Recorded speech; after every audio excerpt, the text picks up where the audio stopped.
Hello everyone, very good morning. Welcome to my channel Mannat vlogs. तो कैसे हैं आप सब? आई होप आप लोग बहुत अच्छे होंगे।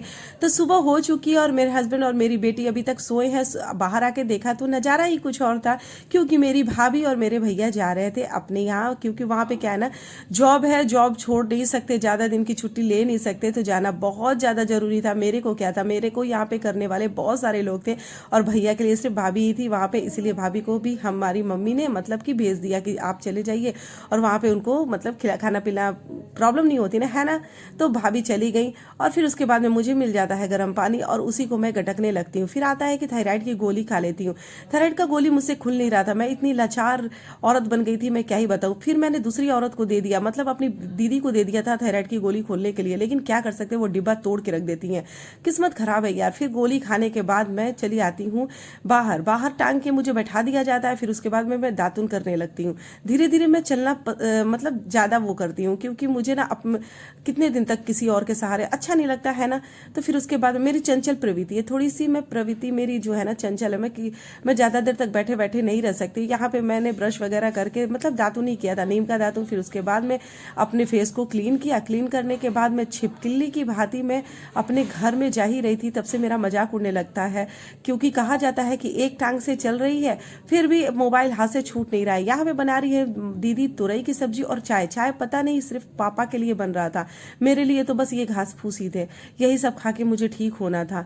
गाइस क्या कर सकते हैं, आप भी बीमार पड़े तो ये जरूर खाए, और बीमार होने से पहले ही खाए ताकि वो बीमार ना पड़े। यहाँ पे दीदी एक सब्जी बना रही थी जो आपके साथ में शेयर करना ज़्यादा अच्छा लगा, क्योंकि पता है क्यों, क्योंकि ये सब्जी बहुत ही ज़्यादा टेस्टी थी ये। और यहाँ पे सब्जी बनाते बनाते दीदी पता नहीं कहाँ कहाँ चली जाती हैं। फिर इसके बाद में दीदी ने तड़का लगाया लहसुन का, मेथी दाना का, फिर उसके बाद में डाला बहुत सारी मिर्ची। जी हाँ, मेरे घर में बहुत ही ज़्यादा तीखा खाना सबको बहुत पसंद है, और ये सब्जी पता नहीं किस चीज़ की बन रही थी, मैं भी अभी कंफ्यूज थी। ठीक है, फिर उसके बाद में आलू डलता है, बहुत सारा आलू, पता नहीं कितने आलू खा खा के आलू और भालू बन जाएंगे लोग।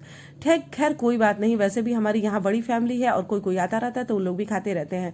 फिर यहाँ पे प्याज और नमक डाल के दीदी ने पता नहीं कौन सा सब्जी बनाना स्टार्ट कर दिया था। मैं पूछ रही थी तो बता ही नहीं रही थी, और बाद में मुझे जब मैंने ये सब्जी खाया ना, सही में बहुत अच्छा लगा। मैं दूसरे वे से बनाती हूँ, लेकिन दीदी जो थी ना, वो अपने तरीके से बना रही थी जैसा वो बनाती है। यहाँ पे उन्होंने डाल दिया था पालक। जी हाँ, पालक का साग। मैंने सोचा इतना ही डालेगी, लेकिन देखा कि अरे बाप रे, ये तो पूरा गमला भर के रखी हुई है। फिर उसके बाद में अच्छे तरीके से पूरा भर भर के हरा हरा सब्जी डाला जा रहा था। और मम्मी यहाँ पे जितनी भी मम्मी क्या काम करती है ना, जितनी भी सब्जी है ना, आपको कट करके वगैरह धो के सब दे देगी, आपको खड़े होके बनाना पड़ता है। तो बस दीदी वही बना रही थी। फिर यहाँ पे डालती हैं बैगन, बैगन में डालेंगी नमक, नमक डाल के पता नहीं क्या करेंगी। फिर उसके बाद में अच्छे तरीके से ये जब गल जाता है तो इसमें पता नहीं कौन सा मसाला डाल दिया, हल्दी मसाला है शायद, जीरा पाउडर है, धनिया पाउडर है, हाँ नहीं धनिया पाउडर नहीं था, गोल मिर्च पाउडर था। फिर इसमें 2 टमाटर डालने के बाद दीदी इसको अच्छे तरीके से मिक्स करती हैं और इसको एक मिक्सर सब्जी बनाती हैं। जी हाँ, जो खाने में ना बहुत ही ज़्यादा टेस्टी लगता है मेरे घर वाले को और मुझे भी। सही में ये सब्जी बहुत अच्छा था। ऊपर से धनिया डाल देती हैं, जिसका स्वाद जो है ना वो एकदम दोगुना हो जाता है। गाइस मैं क्या बताऊँ, दीदी बहुत काम करती हैं गाइस, इनके लिए एक लाइक तो बनता है। यहाँ पे बहुत सारा पपीता काटी हुई थी, लेकिन पपीता तो मुझे खाना ही नहीं था अभी, क्योंकि क्या है, मैं सुबह में फ्रूट्स वगैरह खा लिया था। ये शाम को दोपहर में क्यों काट रही थी मुझे नहीं पता था।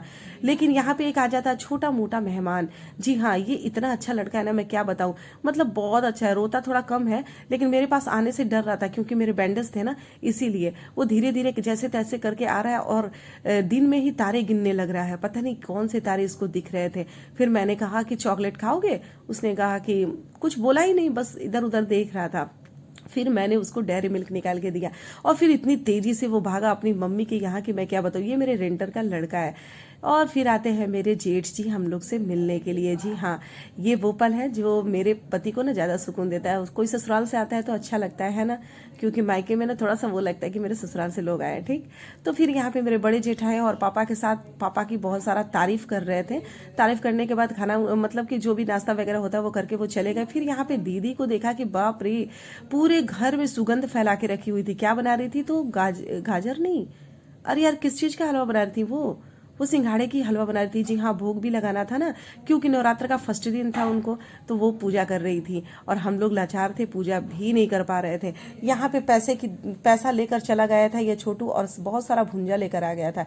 यही सब ठूस ठूस के हम लोगों ने अपना पेट भरते जा रहे थे और मैंने कहा मम्मी आज रात में खाना बिल्कुल भी नहीं बनेगा, क्योंकि खाना और ये दोनों पेट इतना भर जाता है कि रात में इतना ज़्यादा तो खाना ही नहीं चाहिए। वैसे हम लोग रात में बहुत कम खाते थे और यहाँ पे आने के बाद ना कुछ ना कुछ होते जा रहा था। तो यहाँ सारे लोग फैमिली भुंजा खा रहे थे और बहुत ही ज़्यादा अच्छा लगता है। बिहार के लोग ना भुंजा समझते होंगे। फिर जो पैसे बचते हैं ना, तो तेजस क्या है ना, वो पैसे हम लोग को रिटर्न देते नहीं है। उसमें से जितने पैसे बचेंगे ना, उसका ले आए थे मोमोज, और दोनों भाई बहन लड़ाई कर करके मोमोज खाया जा रहा था इन लोग का। और उसमें से एक मैंने बोला कि मैं ले लूं, तो बोला कि ठीक है ले लो। मैंने यहाँ से एक चक्के देखा, ये मोमोज नहीं था भाई, ये पकौड़ी था। पता नहीं कौन सा ये मोमोज था, आज तक ऐसा मोमोज मैंने नहीं खाया। जी हाँ, पता नहीं स्टफिंग क्या था उसमें, मुझे कोई भी चीज़ की आइडियाज़ नहीं थी। बस एक खा के मैंने नहीं खाया। फिर उसके बाद में मैंने खराब हुए मुंह को अच्छा करने के लिए भैया का लाया हुआ आइसक्रीम खा रही थी। बहुत ही ज़्यादा टेस्टी लग रहा था और यही सब खा के हम लोग अपना पेट भर रहे थे। जी हाँ,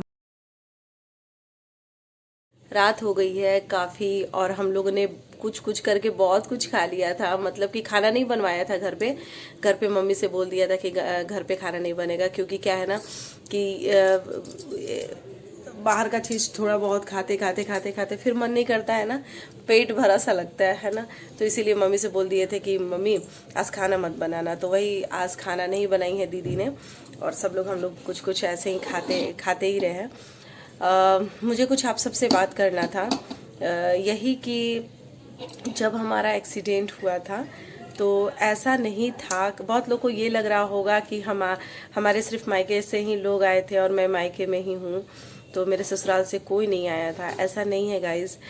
वहाँ पे जब मेरा एक्सीडेंट हुआ था, तो जब मैं हॉस्पिटल में थी, तो जब मुझे विक्रमगंज के हॉस्पिटल में शिफ्ट किया गया, तो वहाँ पे मेरे दो जेठ जो है वो हमसे मिलने के लिए आए थे अपनी अपनी गाड़ियाँ लेकर, क्योंकि जैसा होगा वैसे हम लोग को बाहर लेके जाया जाएगा, मतलब आउट ऑफ बिहार लेके जाया जाएगा।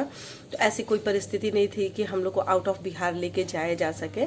तो दो जेठ आए हुए, तो ऐसा नहीं था कि कोई नहीं आया था मेरे फैमिली से। जो यहाँ पे रहते हैं, मतलब जो बिहार में रहते हैं, वो आए थे हमसे मिलने के लिए। और जो नहीं बिहार में नहीं है या फिर अपने जॉब से छुट्टी नहीं मिला, वो नहीं आ पाए हैं। तो इसलिए ऐसा नहीं था कि कोई मेरे ससुराल से नहीं आया था। बहुत लोग का वो था कि फ़ोन करके पूछना या फिर कमेंट करके भी पूछना कि आपके ससुराल वाले नहीं आए थे। तो ऐसा बिल्कुल भी नहीं है। ससुराल वालों में से मेरे दो जेठ आए हुए थे। और मम्मी पापा की रही बात, तो मम्मी पापा बूढ़े हो गए हैं और वो सीढ़ी चढ़ने में और उतरने में थोड़ी सी तकलीफ होती है, जिसकी वजह से मैंने ही मना कर दिया था कि मम्मी आप मत आइए मिलने के लिए, क्योंकि है ना ऊपर सीढ़ी नीचे सीढ़ी चढ़ने उतरने से थोड़ी तकलीफ होती है। बाय द वे हम तो ऐसे टूटे फूटे हो ही गए थे। अब मम्मी पापा भी सीढ़ी उतरेंगे चढ़ेंगे तो उनको भी तकलीफ होगी। बाय द वे कुछ हो जाता है तो अच्छा नहीं लगेगा ना, तो फिर किसको लोग करेंगे। इसकी वजह से मैंने उनको मना कर दिया था और कोई बात नहीं था। तो खैर बहुत रात हो चुकी है, आप लोग भी सो जाइए, मैं भी सो जाती हूँ। Good night, bye bye. और मेरे चैनल को सब्सक्राइब करिए, शेयर करिए, लाइक करिए। Thank you.